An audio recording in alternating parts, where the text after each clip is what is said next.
नमस्कार, आप देख रहे हैं सिटी पोस्ट लाइव। मैं हूं रिया रजक। राहुल गांधी की वोट अधिकार यात्रा बिहार में जारी है। 17 अगस्त को सासाराम से शुरू यह यात्रा 12 जिलों को कवर कर चुकी है। वहीं 16 दिनों में यह यात्रा 1300 किलोमीटर और 23 जिलों को कवर करेगी। आगामी 1 सितंबर को पटना में के गांधी मैदान में समाप्त होगी। तो वहीं 24 अगस्त तक यह यात्रा रोहतास, औरंगाबाद, गया, नवादा, नालंदा, शेखपुरा, लखीसराय, मुंगेर, भागलपुर, कटिहार, पूर्णिया और अररिया से गुजर चुकी होगी। तो वहीं इसका सीधा सा उद्देश्य मतदाताओं की जागरूकता के बहाने और महागठबंधन की एकता को मजबूत करना है। इसके साथ ही कांग्रेस के कार्यकर्ताओं में नया जोश भरना है। तो इस पे पूरी जानकारी देने के लिए हमारे साथ मौजूद है सिटी पोस्ट लाइव के managing editor Shrikant Pratyush sir. तो सर, 2015 में मगध और शाहाबाद में एनडीए भारी पड़ गया था, वो कैसे? हाँ, आपने ठीक कहा कि भारी पड़ गया था एनडीए, क्योंकि 2015 में मगध और शाहाबाद का रिजल्ट आप देखेंगी तो एनडीए बिहार विधानसभा चुनाव में जेडीयू, आरजेडी, कांग्रेस का गठजोड़ था और 178 सीटों पर महागठबंधन को जीत मिली थी। लेकिन उस समय महागठबंधन, मैंने बताया कि जीत का कारण नीतीश कुमार थे। नीतीश कुमार तो पहले बीजेपी के साथ थे, तो बीजेपी जीत रही थी। नीतीश कुमार नाराज हुए चले गए महागठबंधन के साथ, तो महागठबंधन जीत गया और सासाराम, रोहतास की 7 में से 5 सीटें आरजेडी और जेडीयू के खाते में आ गई। 3 आरजेडी ने जीता, जेडीयू ने 2 जीता। महागठबंधन का झंडा वहाँ मजबूत हो गया। तब इस गठबंधन का वोट शेयर 45 से 50% के आसपास था और एनडीए बीजेपी ने 2 सीटें जीती थी और इस गठबंधन को 35 से 40% वोट मिले थे।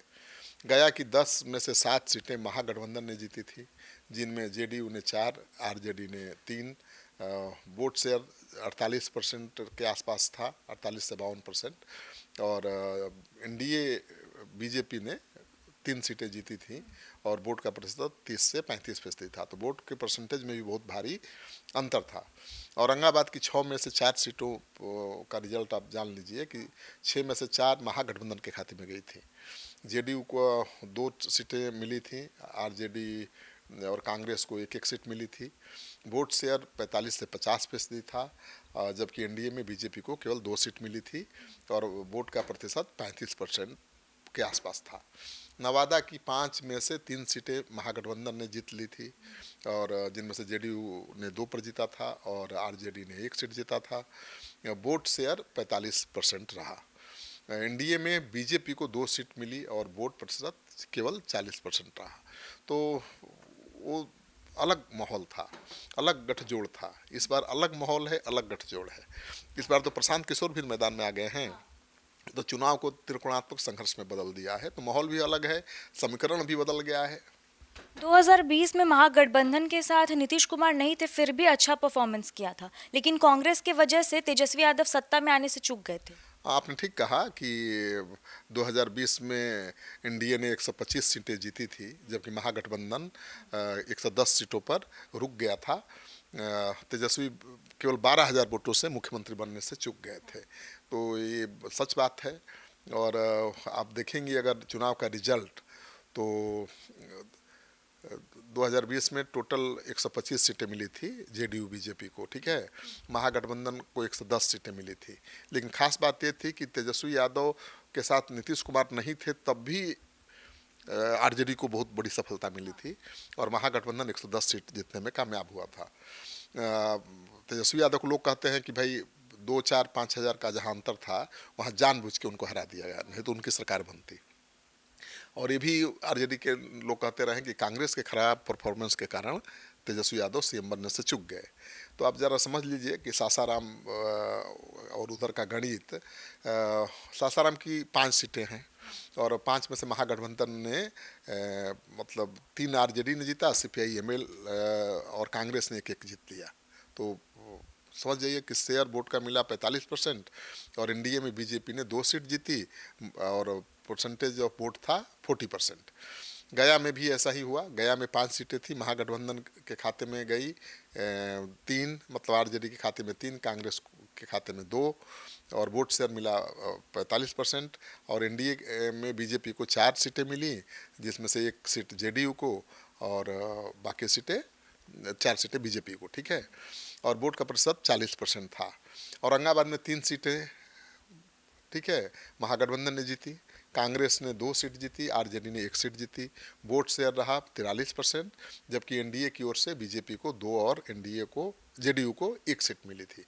और वोट प्रतिशत 42% के आसपास था। नवादा में आरजेडी ने 2 सीट जीती थी और वोट शेयर लगभग 40% के आसपास था, जबकि एनडीए में के खाते में 3 सीटें आई थी और 45% वोट उसे भी मिला था। तो ये बहुत दिलचस्प चुनाव का नतीजा था। और बाल मन थोड़ी सी चूक से तेजस्वी यादव सीएम बनने से रहते रहते चूक गए थे। तो 2019 के लोकसभा चुनाव में एनडीए का प्रदर्शन काफ़ी ज़्यादा अच्छा था, फिर वजह क्या थी कि 2020 के चुनाव में महागठबंधन भारी पड़ गया? हाँ, देखिए, कई समीकरण बदले। वर्ष 2019 में एनडीए ने बिहार की 39 में से 40 में से 39 सीटें जीत ली थी, जबकि महागठबंधन को केवल 1 सीट मिली थी और वो भी कांग्रेस को मिली थी किशनगंज के इलाके में। तो सासाराम में बीजेपी के छेदी पासवान जीते थे और कांग्रेस की मीरा कुमार को उन्होंने हरा दिया था। मीरा कुमार से ज़्यादा वोट उनको मिला था, मतलब 10% ज़्यादा वोट मिला था, 12%। और गया में जेडीयू के विजय कुमार ने महागठबंधन के जीतन राम मांझी को हरा दिया था, उन्हें 41% मत मिले थे। औरंगाबाद में बीजेपी के सुशील कुमार सिंह ने हरा दिया था उपेंद्र प्रसाद को, महागठबंधन के उम्मीदवार को। और एलजेपी के चंदन सिंह ने हरा दिया था आरजेडी के विभा देवी को। और इस तरह से हर सीट पर सफलता मिली, केवल एक किशनगंज की सीट छोड़कर।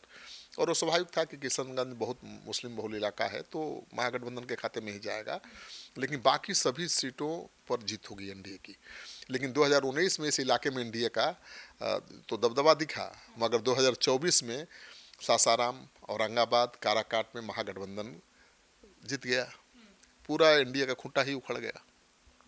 एनडीए की हमेशा जीत होती थी, जिस बख्तर से वहाँ से भी हार गया। आरके सिंह जैसा बीजेपी का बड़ा नेता, केंद्रीय मंत्री, चुनाव हार गए।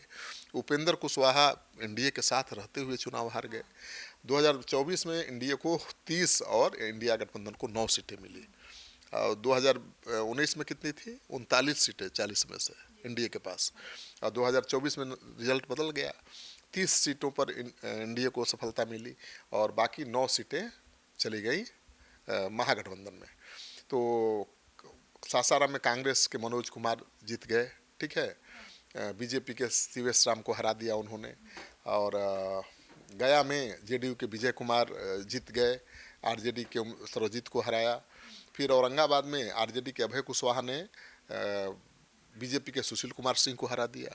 तो ये सब जीतने वाले थे लगातार, जो हार गए। नवादा में बीजेपी के विवेक ठाकुर ने चुनाव जीत लिया और आरजेडी के श्रवण कुशवाहा, जिन्होंने बहुत पैसा किया था, खर्च बहुत मेहनत किया था, फिर भी हार गए। और पूरा समीकरण ही बदल गया। मगध शाहाबाद में एनडीए का खूंटा ही उखड़ गया। राहुल गांधी वोट अधिकार यात्रा कर रहे हैं, तो सियासी मकसद क्या है उनका? देखिए, राहुल गांधी की यह यात्रा सासाराम, गया, औरंगाबाद, नवादा जैसे क्षेत्रों में महागठबंधन की ताकत को बढ़ाने का प्रयास है। 2024 में सासाराम और औरंगाबाद में जीत ने गठबंधन को नई ऊर्जा दी है, ताकत दी है। मगर गया और नवादा में एनडीए की अभी मजबूती बनी हुई है। तो वो चाहता है महागठबंधन की इस यात्रा के जरिए शाहाबाद में जो उसकी पकड़ है उसको बनाए रखे, मगध में जो उसकी थोड़ी पकड़ ढीली पड़ी है उसको दुरुस्त करे। तो यात्रा को क्षेत्रीय अस्मिता से जोड़कर जवाब भी दे रही है महागठबंधन की पार्टियां। और 2025 के विधानसभा चुनाव से पहले ये यात्रा महागठबंधन के लिए मतदाताओं को लामबंद करने का एक बड़ा मौका है। सासाराम और औरंगाबाद में हाल ही की जीत ने गठबंधन के हौसले बढ़ाए हुए हैं, लेकिन नवादा और गया में बीजेपी की पकड़ बहुत बनी हुई है, जो चुनौती है महागठबंधन के लिए। राहुल गांधी की वोट अधिकार यात्रा का असर बिहार की सियासत को नई दिशा दे सकता है। और क्या लगता है कि पकड़ बना पाएंगे? अब देखिए, जिस तरह की यात्रा में रिस्पांस मिल रहा है, लोगों की भीड़ जुट रही है। और शुरुआत हुई यात्रा सासाराम से, तो उसमें भी बहुत अच्छी भीड़ जुटी। तो कहा गया कि भाई कांग्रेस की ऐतिहासिक सभा थी। फिर वो लगातार यात्रा पर हैं और बिल्कुल अलग अंदाज में लोगों के साथ कम्युनिकेट कर रहे हैं। कभी खेतों में उतर जाते हैं तो कभी मक्का ये हाँ मखाना के फैक्ट्री में चले जाते हैं, कभी बुलेट पर सवार हो जाते हैं, कोई उनको चुम्मा ले लेता है। तो और सबसे बड़ी बात क्या है कि वो महागठबंधन की एकजुटता का मैसेज देना चाहते हैं। देखिए पप्पू यादव और कन्हैया कुमार फूटी आंख नहीं सुहाते थे। पर इस बार राहुल गांधी हैं तो एक अलग रंग में आए हैं बिहार। हाँ अलग रंग में आए हैं और पप्पू यादव और कन्हैया कुमार तो फूटी आंख नहीं सुहाते थे तेजस्वी यादव को। कभी आपने देखा नहीं होगा कन्हैया कुमार तेजस्वी यादव पप्पू यादव एक साथ हो, लेकिन सासाराम में मंच पर दिखे कन्हैया और पप्पू दोनों। और अभी कोसी सीमांचल में पप्पू यादव तेजस्वी यादव एक ही मंच पर दिखे और पप्पू यादव को मौका मिला तेजस्वी से दोस्ती करने का। वो तो हमेशा गला मिल रहे हैं, बातचीत कर रहे हैं। गले मिल रहे हैं और उनको जननायक तक कह दिया।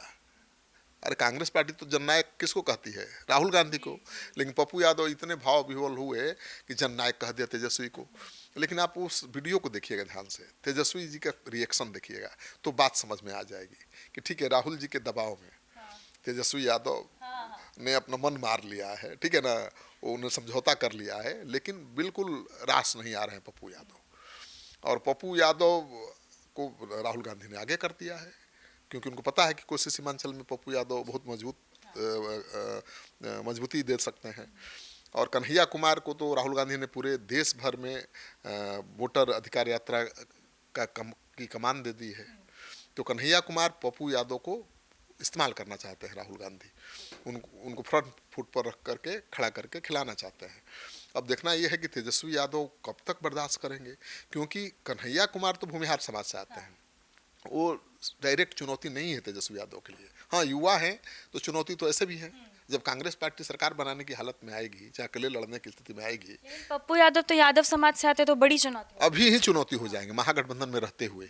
कांग्रेस पार्टी जब अलग होकर चुनाव लड़ेगी तब न कन्हैया चुनौती बन सकते हैं तेजस्वी यादव के लिए। लेकिन पप्पू यादव तो महागठबंधन में रहते हुए चुनौती बन सकते हैं।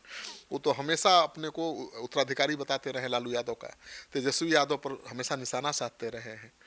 तो अब राहुल गांधी ने दोनों तीनों को साथ किया है, ये बड़ी सफलता मैं मान रहा हूँ कि राहुल गांधी की जीप पर कन्हैया कुमार। पर देखना होगा ये दोस्ती कितने दिनों तक चल। हाँ अब देखिए, अब चुनाव तक चल जाए काफ़ी है, चुनाव तक चल जाएगा तो फायदा हो जाएगा।